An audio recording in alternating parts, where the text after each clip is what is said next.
میرے مال میں دنیا میں جو چاہے تو مجھ سے مانگ لے، انی لا اغنی عنک من اللہ شیئا، لیکن میں قیامت کے دن تیرے کوئی کام نہ سکوں گا، تجھے اللہ کے عذاب سے نہ بچا سکوں گا۔ آپ اپنی بیٹی کو کہہ رہے ہیں اس دنیا میں پن کے کام کر لے، اچھے کرم کر لے، یہ نہ سمجھنا کہ تیرا باپ اوتار ہے، تیرا باپ رشی ہے، تیرا باپ پیغمبر ہے، تجھے پرلے کے دن، پرکوپ کے دن، قیامت کے دن، لاسٹ ڈے آف ججمنٹ، فیصلے کے دن، یوم الدین، قیامت کے دن وہ تجھے اللہ کے عذاب سے بچا لے گا۔ یہ تصور، یہ وچار سارا اپنی مت بنانا۔ اے میری بیٹی، اللہ کی فضل سے میں تجھے نہیں بچا سکتا، اللہ کی فضل سے میں تجھے نجات نہیں دلا سکتا۔ ایک طرف توحید کو دیکھیں، اور یہ نہیں کہا کہ محمد اللہ کے بیٹے تھے، نعوذ باللہ، یہ بھی نہیں کہا کہ میں ہی محمد کی شکل میں گیا ہوں، یہ بھی نہیں کہا، رسالت کا صحیح تصور پیش کیا ہے قرآن نے۔ محمد رسول اللہ کو ایک عام انسان ہی کہا ہے، اور کیا کہا ہی نہیں ہے، کہلایا بھی ہے نبی کی زبان سے۔ آئے نبی کہہ دو، قل انما انا بشر مثلکم، اے نبی کہہ دو کہ میں تمہاری ہی طرح کا ایک بشر ہوں، جب تم ایک انسان ہوں میں بھی ایک انسان ہوں، فرق اتنا ہے کہ میرے پاس پرشورام آتے ہیں، میرے پاس جبرائیل علیہ السلام آتے ہیں، ایشوریہ سندیش لے کر آتے ہیں، اللہ کا پیغام لے کے آتے ہیں، تمہارے پاس نہیں آتے۔ ایشوریہ سندیش کی وجہ سے ہم تم سے اونچے ہو گئے ہیں، ہمارا درجہ تم سے بلند ہو گیا ہے، اس لیے کہ پرشورام ہمارے اوپر اوترت ہوتے ہیں، ہمارے پاس جبرائیل علیہ السلام ایشوریہ آتے ہیں، اس قرآن کی پنکتیاں لے کر اوترت ہوتے ہیں، نازل ہوتے ہیں، اس لیے ہمارا درجہ اونچا ہے۔ ورنہ تم کھاتے ہو تو ہم بھی کھاتے ہیں، تم پیتے ہو تو ہم بھی پیتے ہیں، تم سوتے ہو ہم بھی سوتے ہیں، تمہیں بیوی بچوں کی ضرورت پڑتی ہے تو ہمیں بھی پڑتی ہے، تمہیں ان کے لیے محنت کرنا پڑتی ہے تو ہمیں بھی مزدوری اور محنت کرنا پڑتی ہے، یہ سارے کام جو تم کرتے ہو ہم بھی کرتے ہیں۔ تمہیں بخار آتا ہے اور سر میں درد ہوتا ہے تو مجھے بھی بخار آتا ہے اور سر میں درد ہوتا ہے۔ قل انما انا بشر مثلکم، دیکھیے قرآن کیا کہہ رہا ہے، قرآن اس عقیدے کو بدل رہا ہے۔ دیکھو ایسا نہ ہو کہ رسول کا یا پیغمبر کا درجہ اتنا اونچا کر دینا، ایسا نہ ہو کہ تم ان کو اللہ کی کرسی پر بٹھا دو اور اللہ میں محمد میں کوئی فرق نہیں کرو۔ محمد رسول اللہ صرف میرے سندیش کو پہنچانے کے لیے گئے ہیں، ان کی پوجا مت کرو، ان کی عبادت نہیں کی جائے گی، عبادت تو صرف اوپر والے کی اللہ کی جائے گی، وہ تو ہمارے دودھ تھے، پیغمبر تھے، ہم نے ان کو بھیجا تھا ایلچی بنا کر، کاتب بنا کر، دودھ بنا کر۔ آج بھی دودھ کا یہ لفظ ہماری ہندی بھاشا میں استعمال ہوتا ہے، اور سفیر جو بدیش میں جاتا ہے اس کو دودھ کہتے ہیں، کیونکہ وہ اپنے ملک کا پیغام اس ملک تک پہنچاتا ہے، اس کو دودھ کہتے ہیں، اور اسی دودھ سے محمد رسول اللہ کے لفظ کے لیے بھی دودھ کا لفظ استعمال ہوا۔ آپ اللہ کا پیغام ہم تک لائے ہیں، اللہ کا پیغام ہم تک لائے ہیں، اس لیے آپ دودھ ہیں، لیکن آپ خدا نہیں ہیں، رب نہیں ہے کہ ان کی عبادت کی جائے، یا ان کے قبر پہ جا کر یہ کہا جائے کہ آیا ہوں تیرے در پہ تو جھولا جھولی بھر کے جاؤں گا ورنہ مر کے جاؤں گا۔ میرے بھائیوں، یہ ایک ایشور بات جتنا قرآن نے بتایا ہے وہ کسی مذہب میں نہیں، اور جو اسلام نے جو بتایا ہے کہ دین رسالت، دیکھیے رسالت کا صحیح تصور۔ اچھا، ہم میں اور کافروں میں، ہم میں اور عرب کے کافروں میں فرق کیا تھا؟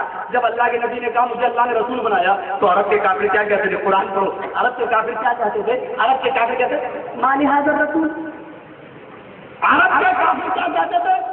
ما لہذا الرسول یاکل الطعام ویمشی فی الاسواق، یہ رسول ہے۔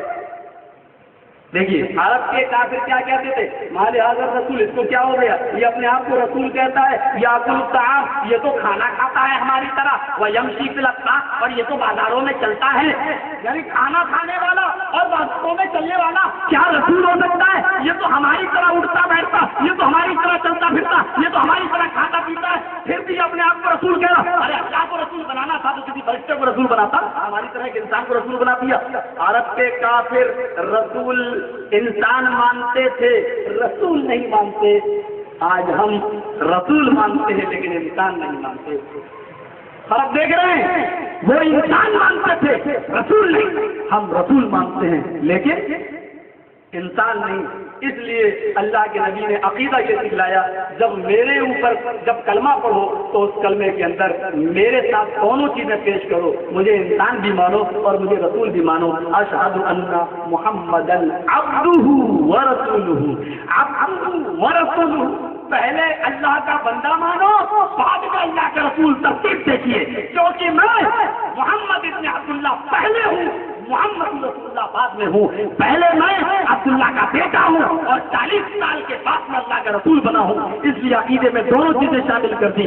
عرب کے کافر انسان مانتے تھے رسول نہیں، ہم رسول مانتے ہیں انسان نہیں، اس لیے اگر سچا مومن بننا ہے تو انسان بھی مانو رسول بھی مانو، اس لیے عقیدہ یہ بتا دیا اشہد ان محمدًا عبدہ ورسولہ، محمد اللہ کے بندے اور اس کے رسول ہیں۔ اور پھر وید کے سمندر کو دیکھیے، اس میں بھی انسان کہا گیا وید احمد پرش مہانی مادتور تپس پرستات ینی کتنا پیارا منتر پرش کہا گیا۔ وید احمد نام کا آدمی جنم لے گا، اور جنم لینے والا تو ویسے انسان ہوا، احمد نام کا آدمی جنم لے گا، پروشم انسان ہوگا، پرش ہوگا، مہان لیکن اتنا بڑا مہان پرش ہوگا کہ اس کے برابر کوئی دوسرا نہیں ہوگا۔ ورو تپسا اللہ کا بہت ہی زیادہ نام لے گا، تپسیا کرے گا۔ پرستاد کا صحیح معنی ہوا، پرستاد کا صحیح مطلب ہوتا ہے نقش قدم سے چلنا، اتباع کرنا، جہاں ہو وہاں ہم۔ پرستاد کا معنی ہوتا ہے دنیا میں چلے جانا، یعنی جہاں وہ جائے وہاں تم چلنا، یعنی اسی کے نقش قدم پہ چلنا۔ یہاں پیراڈائز میں جانے کا، سورگ میں جانے کا، اس کے علاوہ کوئی دوسرا راستہ نہیں ہے۔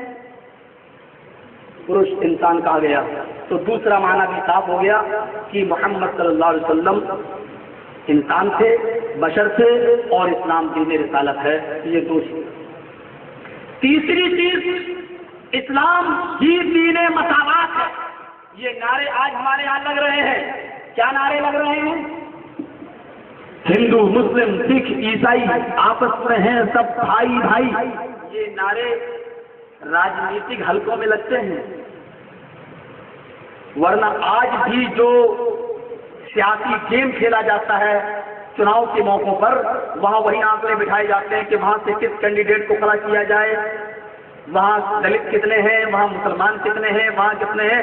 آج بھی جو راجنیتی کا جو ایک خطرناک اور گندا گیم کھیلا جاتا ہے وہ اسی آنکھوں کے آدھار پر کھیلا جاتا ہے۔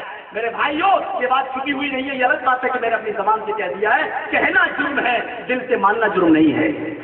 دل سے آپ مانے تو جرم نہیں ہے، ہم نے کہہ دیا تو جرم ہے۔ یہ راجنیتی کا ایک گیم کھیلا جاتا ہے، جو گندا کارڈ وہی کھیلا جاتا ہے۔ محمد رسول اللہ صلی اللہ علیہ وسلم نے اس گندے کارڈ کو ختم کیا، یہ کہہ کر کہ لا فضل لعربی علی عجمی۔ آج کا جو لوگ جمع ہے وہ کان کے پردے کھول کے سن لیں، عرب کے رہنے والے کو کسی عجم کے رہنے والے پر کوئی فوقیت حاصل نہیں ہے، اور کسی عجم کے رہنے والے کو کسی عرب کے رہنے والے پر کوئی فوقیت حاصل نہیں، نہ گورے کو کالے پر نہ کالے کو گورے پر۔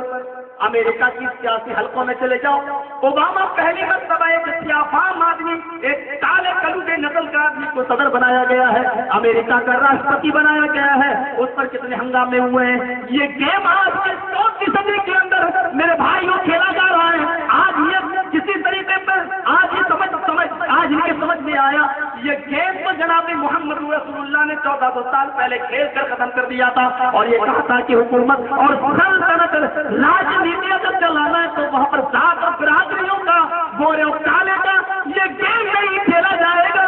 یہ کہہ کر سب کے لوگ کے کھڑے کر دیے پورے بھرے مجمے میں، اے بلال تم ایسا کون سا نہیں کام کرتے ہو؟ جب مجھے جنت کی سیر کرائی گئی تو میں نے جنت کے اندر تمہارے جوتوں کی آواز سنی، یعنی اللہ نے تمہیں جنت میں داخل کر دیا، گویا کہ یہ پیشی کوئی میرے سامنے پیش کر دی۔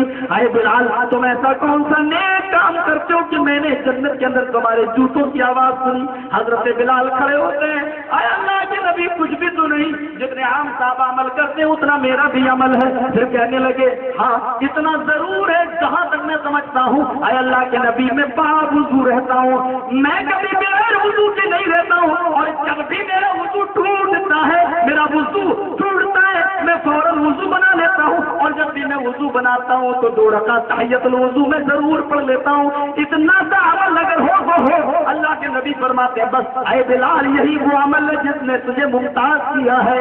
وہ ایک حبشی نسل، وہ بلال حبشی جس کے بارے میں سیرت کی کتابیں یہ کہتی ہیں کہ کوئلے کا رنگ جتنا کالا ہوتا ہے اس سے بھی کہیں زیادہ حضرت بلال کا رنگ تھا، لیکن اس کے باوجود اللہ کے نبی کہتے ہو بلال ایسا کون سا نیک عمل کرتے ہو کہ میں نے تمہارے جنت کے اندر میں نے تمہارے جوتوں کی آواز سنی۔